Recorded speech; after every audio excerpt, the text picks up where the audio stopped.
Hello everyone, welcome back to another video. Today we are back here inside the field. Well, that's my name for this channel. Welcome to Inside the Field here, guys. And today we'll be talking about the Tank Bowl, aka the Super Bowl for the two shittiest teams in the league, statistically or record-wise. The New York Giants between the Las Vegas Raiders. Now, obviously as a Giants fan, this is a very important game for us, and obviously for a Raiders fan as well, and the people on the other side that are in the West, it's a very important game for them as well. Um, Mainly just because whoever loses this game will most likely get the #1 draft pick. Um, I don't know how I feel because I want to win this game, but at the same time, I would like to lose this game because then if we get the draft pick, we can trade it away for better assets. But overall, I believe this. I think we should just win this game. Um, it's just not as simple as that.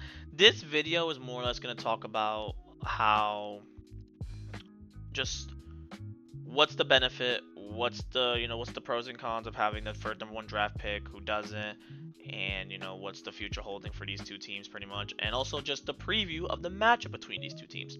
So pretty much the Giants and the Raiders, everyone's excited about this game. This might be probably the most watched game of this season because this is the Tank Bowl. This is literally two teams that are both 2-13 that have a shot of getting the #1 draft pick. One team actually needs a quarterback and the other team doesn't, and we just need assets that can help us provide and help Jackson Dart and co move on into the future seasons so we can be a little more stronger as a team and have a better foundation. So the game starts tomorrow, 4:05. We are playing away the Giants in Las Vegas against the Raiders. It's a pretty big game, obviously. As you can see on the first thing right here, literally yesterday they obviously there's reports they put Giants and Raiders have no interest in losing Sunday to improve their chances at the #1 draft pick because legally you cannot just tank. You can't just tank in a game. That's not how you do things because if you do that, you get in trouble for it. So as you can see in the matchup predictor, it says the Giants will most likely win this game. I don't think so. I don't know. With the way we're playing, it'll be tough.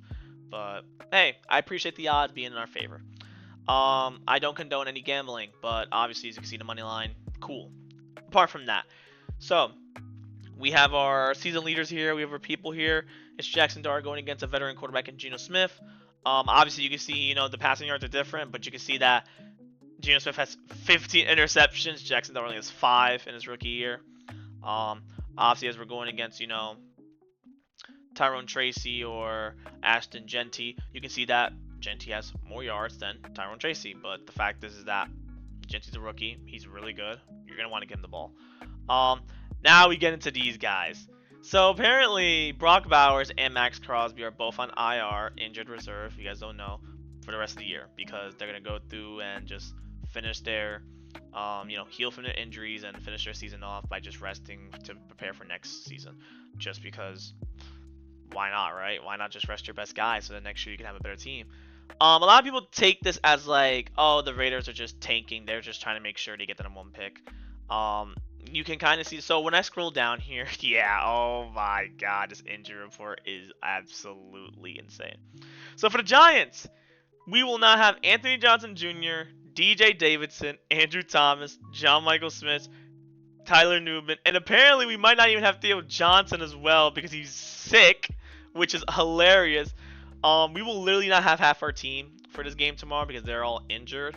So again, people are like, oh, everyone's like, oh, they're all, their Giants are taken as well. And if you see the Las Vegas Raiders, your main guys, Max Crosby, Brock Bowers now, Colton Miller, Raheem Mostert, Jack Betch, and Jeremy Chin. If I mess up your guys' names, I'm sorry. But they're all not going to play tomorrow, most likely. Well, 2 guys are questionable, but they're most likely not going to play. So it is kind of insane the fact that, hey, you have 2 teams that are statistically terrible going up against each other, and all of a sudden now a lot of injuries are piling up. Let's be honest here, guys. Like, that's just a bunch of rubbish, I think, sometimes. I mean, I understand, as you guys all saw on the news, Max Crosby literally stated, I want to be the best defensive end in the league, and I want to show everyone why I'm the best. I don't care about the #1 pick. I care about playing my game, doing what I got to do, and being the best. People think that's a bad thing he said, but again, we have to understand he's getting paid millions on, first of all, on a shit organization, but he's getting paid millions to do his job. His job is to be the best player in the league in his position. So we have to just respect that. If, obviously, fans are like, no, that's you're just selfish and all that. No, this is a moment, yeah, you might have to be selfish, because here's the thing, he's trying to be the best defensive in the league. He's trying to make more money for himself, because he's trying to show everyone why he's still good, because he's in a shit team, in a shit organization, where they can't do anything. So, him being put on the IR pissed him off, and he walked out the building, apparently, which, rightfully so. I think that's, I think that opens up questions for his future, as they said. I think Max Crosby should leave the Raiders. I don't think he needs to be there, because that's just utterly, that's a lot of crap, to be fair. Brock Bowers, as I think he's a rookie, right? He's a rookie. He's a young guy, tight end, has 7 touchdowns this season, 6'4" reception yards, on IR as well. When he got posted, that's when everyone's like, the Raiders are just tanking. They're just trying to accept this loss, because now they only have Genty and Geno Smith, and they're going to keep Geno Smith on there because they know he's going to throw a couple picks and make our defense look good. But at the end of the day, it's the Las Vegas Raiders, and they're not good. So, but enough about the Raiders. We're going to move on to the Giants. We have Jackson Dart obviously starting. We got to finish his rookie year, see how he is entirely. Tyrone Tracy still there. Wan'Dale Robinson. Brian Burns. Brian Burns, our GOAT, by the way. Brian Burns is now, he's a Pro Bowl player, a starter. Good job, Brian Burns. Well deserved. You have the second highest sacks in the entire league, right behind Myles Garrett, who should break the record this weekend. We'll see. And then we have Okereke. I mean, this is a pretty even lineup. There's a pretty even teams pretty much at this point with all the injuries. To me, I think Giants will win. I think the Giants will win, and that's pretty much all I can say. I think the Giants will win. I think the score will be just I think it'll just be clean. I think it'll be a clean 24-6. I think Raiders are just getting. I think the Raiders are getting 2 field goals, and I think the Giants are getting 3 touchdowns in a row, and we're getting 2 field goals. I mean, we're getting a field goal. That's it.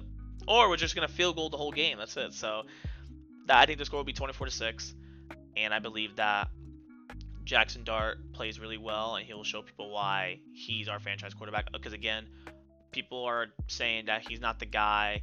We should lose his game, trade him away, get assets, and then use the number 1 pick on Mendoza. I swear to God, again, from the last video, if we trade Jackson Dart for Fernando Mendoza, this organization is now fried. This organization is the worst than the Raiders now.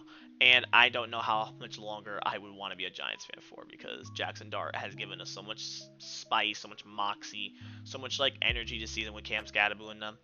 I think it's, you got to keep him for another year. And as I may say this might be a video at the end of this we might talk about. I think firing Brian Daboll was the worst decision we could have done this year. Personally. I think firing Brian Daboll was the worst decision we could have done. Because what Mike Kafka's doing with the team, not saying he's not a bad head coach, but Brian Daboll and Jackson Dart has such a huge connection, and then you broke that in the middle of the season.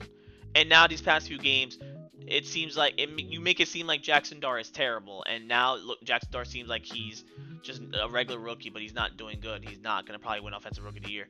But it's because now the game plan they're putting around Jackson Dart is to protect him and to keep him in his shell and not get him out of his comfort zone. Let the man run. Let the man play his game. When he plays his game, the guy plays ball. He plays ball. So let Jackson Dart run. Let him play. We can see this from the past few games where, against the Bears, 242. Against the Washington Commanders, 246.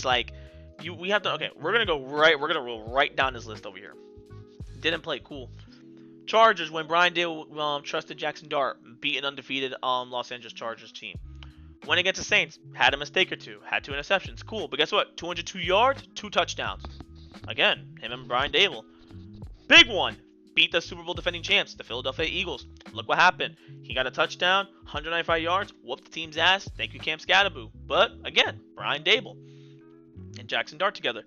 Lost to the Denver Broncos, but then again, 3 touchdowns, 1 interception, 283 yards. Again, Brian Daboll. People are gonna blame him for it, and people are gonna blame him for it. Again, though, Jackson Dart played amazing. Philadelphia, 183, 1 touchdown. Cool. Again, Brian Daboll. I think that's when he got fired now. Now, against the San Francisco 49ers, 191, 2 touchdowns. Cool.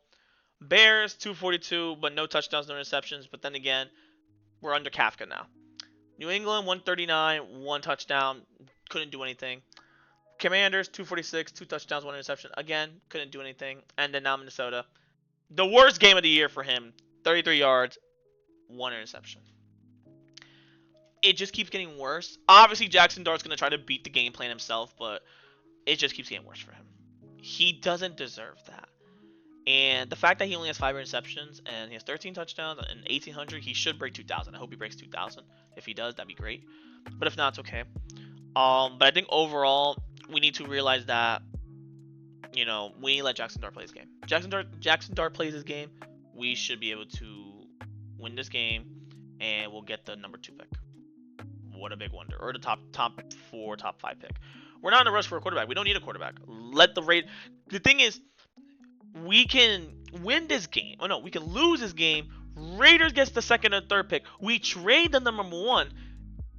And then, for example, this is stupid for me because I try my best to learn football, but then again, let's be honest here.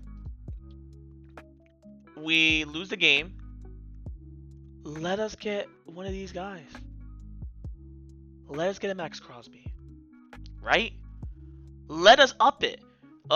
It's stupid, but it's an example. Let us do that. Like, if they really want the number 1 pick, we'll give you the number 1 pick. Give us Max Crosby, or give us Brock Bowers. Actually, that'd be amazing. If we can give us Brock Bowers, that'd be great, right? Because now we don't have to worry about Theo Johnson anymore. Theo Johnson will be our number 2 in the bench, and we have Brock Bowers. And then we can have a nice core of Jackson Dart, Cam Scatterboo, Brock Bowers, Malik Neighbors, Wan'Dale Robinson. Imagine that core in offense. Amazing. And if we don't go for an offense, we can go for a defensive player. More like a secondary or a safety for us. That's how I see it. But either way, this game is the tank bowl, whatever you want to call it. But it doesn't really matter, I don't think. This game is not as important as people think, because no matter what happens, some trade in the draft or something will happen. And, we're going to see a good fight. We're going to see a good fight. And as we can see, Baltimore Ravens are beating the Green Bay Packers 34-24. Nice. So, but yeah, that's really all I have. I mean, let's go Big Blue. Let's go Giants. I hope you guys win. If not, it's okay. We'll get the number 1 pick. And then, yeah, there's no really... If we win, cool. We won. Great. If we lose, we lost. But guess what? We're mostly going to get the number 1 pick then. Lovely for us. So, but yeah, that's really all I have to say. And, yeah, let's go Big Blue. Go Giants. Let's beat the Raiders. And simple as that. So, if you guys have anything you guys want me to talk about, or any news that's happened that you guys want me to react to, kind of thing, or talk about and give you guys an analysis about, I'm all for it. I'll hear it down in the comments down below. But as of now, guys, thank you for being inside the thank you for listening to Inside the Field here. I appreciate you guys so much for the support. Like, comment, and subscribe. We're almost to the new year. 2026 is right around the corner, so I will do my best to continue bringing out content not for the end of the year and until next year. So I appreciate you guys all the support, and once again, you guys have a great night. Take care and peace out.